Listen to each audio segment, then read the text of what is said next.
नमस्कार, आप देख रहे हैं IBC 24। मैं हूं आपके साथ विजय कुमार पंड्या। मध्य प्रदेश की खबरों की शुरुआत कटनी से करेंगे। एक बड़ी खबर मिल रही है। एक युवक पर चाकू से हमला किया गया है और इलाज के दौरान तत्काल उसे अस्पताल ले गए। घायल युवक के दोस्त से भी मारपीट की गई है। तो अवैध शराब की बिक्री की शिकायत पर हमला हुआ है। कुटला थाना इलाके के लमतरा की पूरी घटना बताई जा रही है।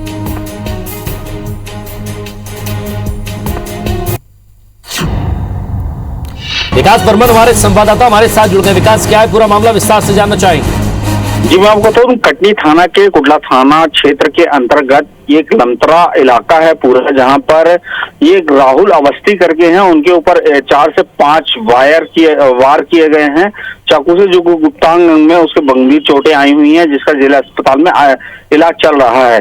जो कि घायल आरोपी है, घायल जो कि पीड़ित है, उसने ये बताया कि जो आरोपी है जिन्होंने इनके ऊपर चाकू से हमला किया गया है, वो सिर्फ ये कहा गया था कि उसने शिकायत किया है कि कुटला थाना क्षेत्र में वो शराब की बिक्री किया करता था, जिसकी उसने शिकायत किया गया था। और उसी विवाद को लेकर उस पर चाकू से हमला कर दिया गया है और वो पूरा इलाज उसका जिला अस्पताल में चल रहा है। शुक्रिया विकास इस तमाम बातचीत के लिए।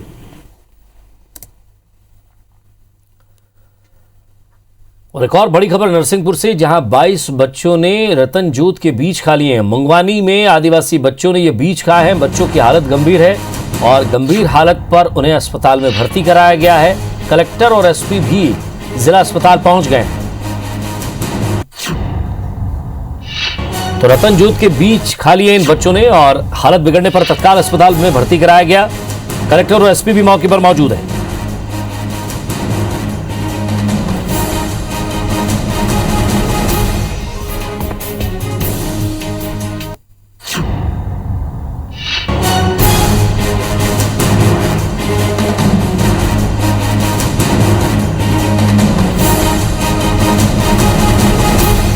पंकज गुप्ता हमारे संवाददाता हमारे साथ जुड़ गए। पंकज, 22 बच्चे हैं जिन्होंने रतन जूत के बीज खाए हैं। तबीयत खराब हुई है, कोई गंभीर अवस्था में तो नहीं? ये 22 में 21 बच्चे हैं जो मंगवानी के आदिवासी परिवारों के बच्चे हैं और जो प्रशासन के मुताबिक वो परिवारों के बच्चे हैं जो स्कूल के आसपास रहते हैं। और अब ये जो जानकारी निकल के आ रही है वो ये आ रही कि वृक्षारोपण होना था मंगवानी स्कूल के पीछे की बाउंड्री में, और वहां पर ये जो बच्चे हैं खेलते हुए गए थे और उन्होंने रतन जूत खा लिया था, जिनमें से 21 बच्चों की हालत बिगड़ने पर उन्हें नरसिंहपुर जिला अस्पताल में लाया गया है और जहां पर उनका डॉक्टरों की देखरेख में इलाज किया जा रहा है। प्रशासन की अगर बात की जाए तो नरसिंहपुर के एडीएम है, एडिशनल एसपी हैं, कलेक्टर हैं, ये जिला अस्पताल में पहुंचे हैं और उनकी निगरानी में ही सारा इलाज वगैरह किया जा रहा है। जी, शुक्रिया पंकज इस तमाम बातचीत के लिए।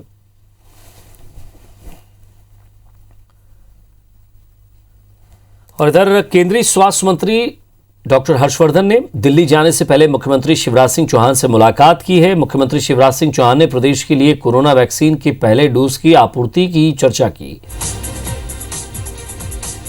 दरअसल प्रदेश की 81 लाख वैक्सीन की जरूरत अभी और है, लेकिन अभी तक सिर्फ 18,84,000 डोज ही मिले हैं, यानी सिर्फ 22% डोज की आपूर्ति हो पाई है। मुख्यमंत्री ने बताया कि अगले सप्ताह प्रतिदिन 8 से 10 लाख डोज की जरूरत पड़ेगी, जिस पर केंद्रीय स्वास्थ्य मंत्री ने सीएम को वैक्सीन उपलब्ध कराने की आश्वासन दिया है। इस दौरान सीएम शिवराज ने जबलपुर कैंसर इंस्टीट्यूट के लिए केंद्रीय अनुदान बढ़ाने पर चर्चा की। सीएम ने बताया कि इस इंस्टीट्यूट के संचालन के लिए केंद्र सरकार 75% राशि देती थी और 25% राज्य सरकार वहन करती थी, लेकिन केंद्र ने अपना अंश 75 से घटाकर 60% कर दिया। मुख्यमंत्री ने इसे बढ़ाकर फिर से 75 करने की मांग की है।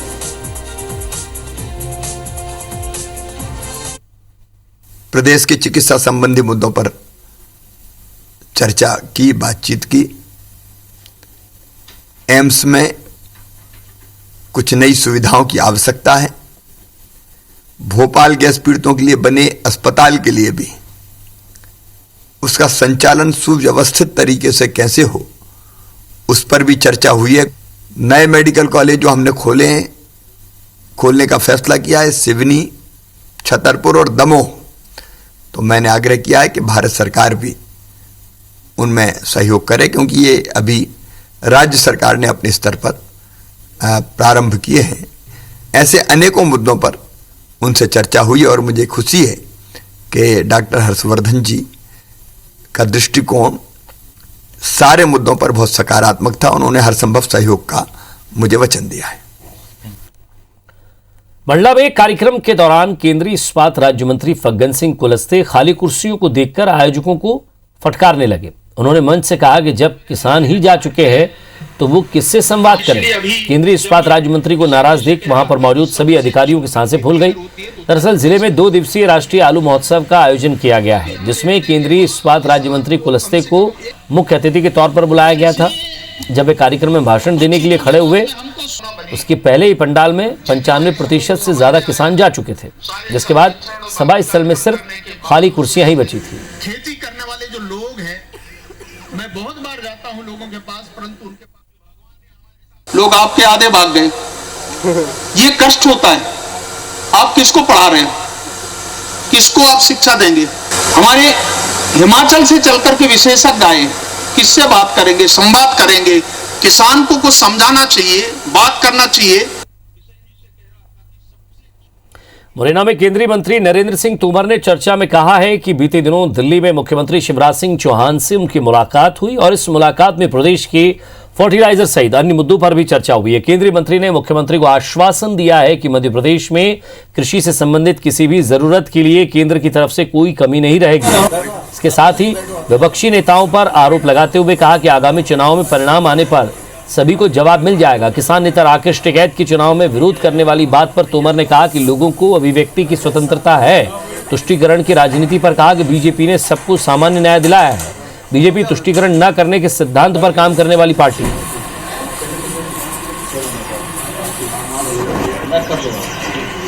हाँ, कल मुख्यमंत्री जी आए थे। मध्य प्रदेश के कई विषय थे और हमने उनको कहा है कि मध्य प्रदेश के फर्टिलाइजर का मामला हो या अन्य मामले हों, केंद्र की तरफ से कोई कमी मध्य प्रदेश के लिए नहीं रखी जाएगी। लोगों को अभिव्यक्ति की स्वतंत्रता है और कोई कहीं भी जाके अपनी बात कह सकता है, लेकिन जब चुनाव निबट जाएंगे, रिजल्ट आएगा, तब सबको अपना स्थिति का अंदाज आ जाएगा।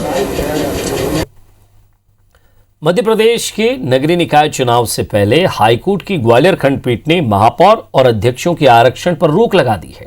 इसके बाद अब शिवराज सरकार ने इस मामले में सुप्रीम कोर्ट जाने का फैसला लिया है।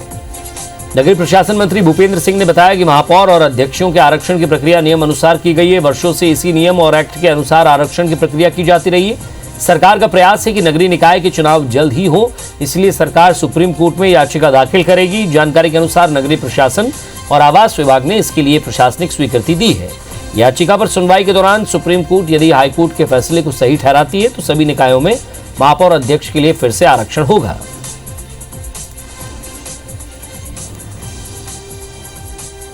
और कुछ लोगों को लगातार मौके दिए जा रहे हैं और जो एक अनारक्षित वर्ग है उसको इससे वंचित रखा जा रहा है। तो हाईकोर्ट ने मेरे ख्याल से संज्ञान में इसको लिया है तो अच्छी बात है, सबको मौका मिलना चाहिए। देखिए, निश्चित रूप से जब भी कोई फैसला आता है तो हमारा पक्ष ये बनता है, हमारा एक काम बनता है कि हम लोग उसके खिलाफ, यदि हमें लगता है कि हमारे जो आने वाली प्रक्रिया उसको रोका जा रहा है तो उसके खिलाफ हम लोग अगली न्याय प्रक्रिया में जाते हैं। वही वर्षों से इसी आरक्षण के आधार पर चुनाव हो रहे हैं, इस बार ये परिस्थितियां बनी हैं और इसको लेकर हम लोग दिल्ली सुप्रीम कोर्ट में एसएलपी दायर करेंगे। मध्य प्रदेश में निकाय चुनाव से पहले आम आदमी पार्टी भी अपनी जमीन मजबूत कर रही है। खुद अरविंद केजरीवाल मध्य प्रदेश में दिलचस्पी ले रहे हैं। आपके मध्य प्रदेश प्रभारी और दिल्ली सरकार के मंत्री गोपाल राय ने IBC 24 से खास बातचीत में बताया कि आम आदमी पार्टी ने न सिर्फ दिल्ली में बल्कि गुजरात, पंजाब, हरियाणा, यूपी समेत देश के तमाम हिस्सों में उसे पसंद किया जा रहा है। गोपाल राय ने यह ऐलान भी किया है कि मध्य प्रदेश के शहरों में आम आदमी पार्टी की सरकार बनती है तो हाउस टैक्स माफ, कमर्शियल टैक्स हाफ होगा। जिस तरह से दोबारा जनता को धोखा मिला और कांग्रेस भाजपा में शामिल हुई तो लोगों के अंदर एक नए विकल्प की तलाश है और आम आदमी पार्टी की कोशिश है कि इस स्थानीय चुनाव के माध्यम से, नगर निगम के चुनाव के माध्यम से मध्य प्रदेश के अंदर एक नए विकल्प की शुरुआत की जाए। और इंदौर में भूमाफियाओं के खिलाफ हो रही कार्रवाई में शासकीय कर्मचारी भी पुलिस की जद में आ सकते हैं, क्योंकि इतने बड़े स्तर पर लोगों के साथ फ्रॉड होगा बिना मिली भगत के संभव नहीं है। टीएनसीपी और अन्य विभागों के कर्मचारियों की भी इसमें भूमिका की जांच की जा रही है। दरअसल इंदौर में पुलिस ने भूमाफिया के खिलाफ बड़े स्तर पर अभियान छेड़ा हुआ है। इसी के तहत अब माफिया से जुड़े हुए वे लोग जो शासकीय विभाग में पदस्थ हैं, उनके माध्यम से माफिया को जल्द पकड़ा जाएगा और जो मदद मिली है उन बिंदुओं पर भी पुलिस जांच कर रही है। कानून जो है सभी के लिए समान रूप से कार्य करता है। यदि पुलिस को विवेचना के दौरान पे ऐसे साक्ष्य मिलते हैं कि किसी गवर्नमेंट डिपार्टमेंट से जुड़े हुए किसी व्यक्ति ने जो है गफलत की है, गड़बड़ी की है, तो यदि साक्ष्य आएंगे तो बिल्कुल कार्रवाई होगी। जब हमें पुलिस को तत्काल बुलाना हो तो हम डायल 100 पर फोन करते हैं, यानी जब हमें सबसे ज्यादा जरूरत होती है तभी हम 100 डायल पर फोन करते हैं। लेकिन मध्य प्रदेश में कुछ मंचलों ने इसे आशिकी का अड्डा बना दिया है, खासकर लॉकडाउन के वक्त। जरा मामला समझिए आप। डायल 100 पर आशिकी, मंचले कर रहे मनमानी। कोई रिचार्ज के लिए कहता है, कोई बना रहा मिर्ची मुर्गा। जी हां, मध्य प्रदेश में डायल 100 का हाल कुछ ऐसा ही है। मंचलों ने इसे इश्क का अड्डा बना रखा है। ये हम नहीं बल्कि यहां आने वाले फेक कॉल्स बता रहे हैं, जिसे सुनकर पुलिसकर्मी भी हैरान हो रहे हैं।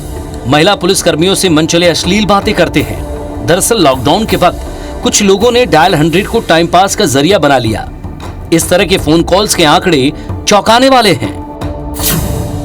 हाल ही डायल 100 पिछले 5 साल में 49 लाख फेक कॉल्स, 3,42,000 कॉल्स पर गाली गलौज, 3 करोड़ से ज्यादा कॉल्स पर कोई जवाब नहीं। वाकई में ये आंकड़े चौंकाने वाले हैं। महिला पुलिसकर्मी खुद ऐसे कॉल से परेशान हो चुकी है।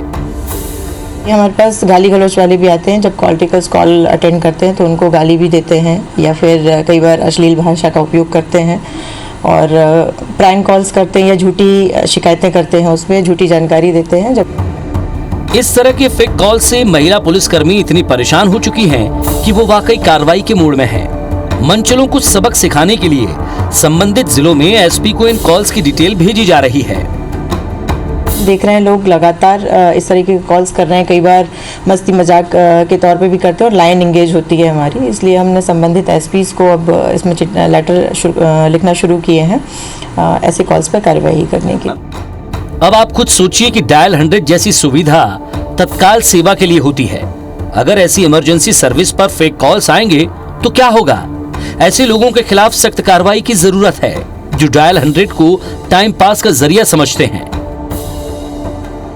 सत्येंद्र सिंह भदौरिया, IBC 24, भोपाल। मुरैना जिला अस्पताल में तब हड़कंप मच गया जब नर्सों की शिकायत पर अस्पताल प्रबंधन ने एक फर्जी डॉक्टर को पकड़ा। बताया जाता है कि नकली डॉक्टर महिला वार्ड में महिलाओं का इलाज करने पहुंच गया। ड्यूटी दे रही नर्सों से महिला मरीजों के बारे में जानकारी ली। उसकी केस फाइल मांगने पर यह पता चला, नर्सों को संदेह हुआ तो उन्होंने इसकी शिकायत अस्पताल प्रबंधन से की। इसके बाद मौके पर पहुंचे RMO डॉक्टर धर्मेंद्र गुप्ता ने अस्पताल के सुरक्षाकर्मी और वार्ड बॉय की मदद से नकली डॉक्टर को पकड़ लिया।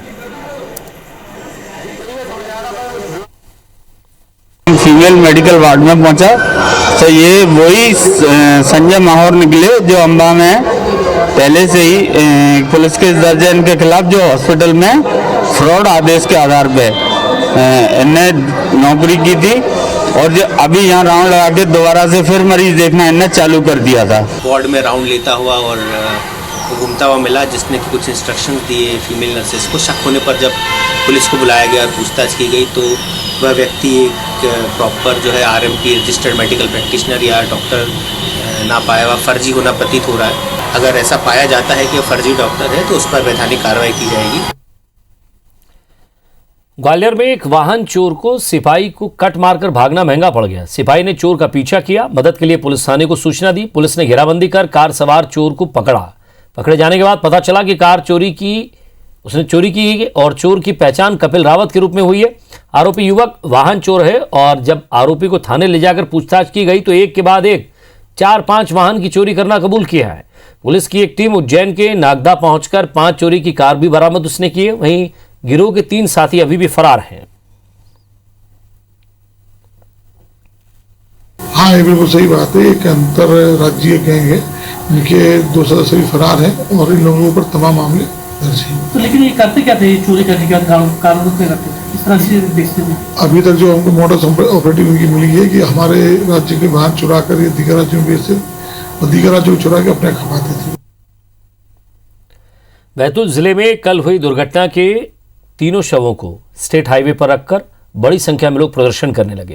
इस मामले में अधिकारियों के समझाने के बाद प्रदर्शन शांत हुआ। दरअसल कल चालानी कार्रवाई कर रहे झल्लार थाना प्रभारी समेत पुलिस स्टाफ को हटाने की मांग पर लोग अड़े हुए थे। प्रदर्शनकारियों का कहना है कि कल के पुलिस की चालान की कार्रवाई की वजह से हादसा हुआ और 3 लोगों की जान चली गई।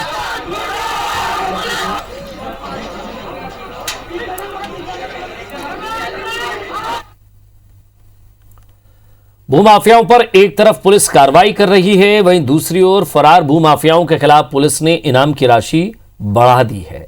इंदौर पुलिस ने करीब 81 फरार भूमाफियाओं के खिलाफ लाखों रुपए की इनाम की राशि घोषित कर रखी, जिसमें मोस्ट वांटेड आरोपी रह चुके जीतू सोनी के सहयोगी निखिल कोठारी पर इनाम की राशि बढ़ाकर 1,10,000 और उसकी पत्नी सुरभि कोठारी पर इनाम की राशि 30,000 रुपए कर दी है। इसी तरह से चिराग शाह पर 40,000 के इनाम की घोषणा की है। वहीं नीलेश अजमेरा पर 30,000 और पुष्पेंद्र बड़ेरा पर 90,000 रुपए के इनाम की राशि की घोषणा की गई है। अतुल सुराणा और सोनाली अजमेरा पर भी इनाम घोषित किया गया है। वहीं फरार आरोपियों को पकड़ने के लिए 3 कैटेगरी बनाकर पुलिस टीमें आगे भी जांच कर रही है।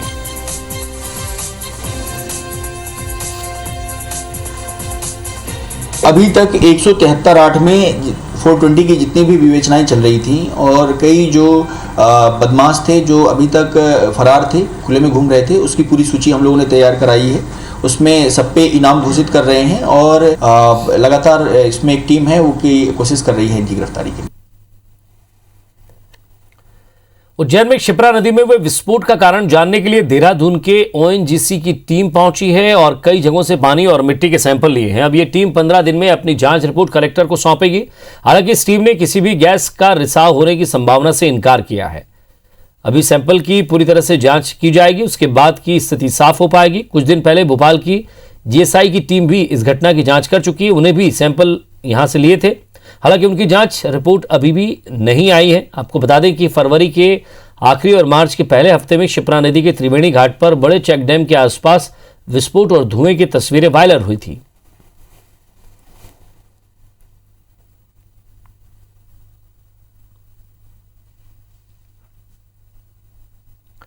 और इसी के साथ फिलहाल इस बुलेटिन में इतना ही। नमस्कार।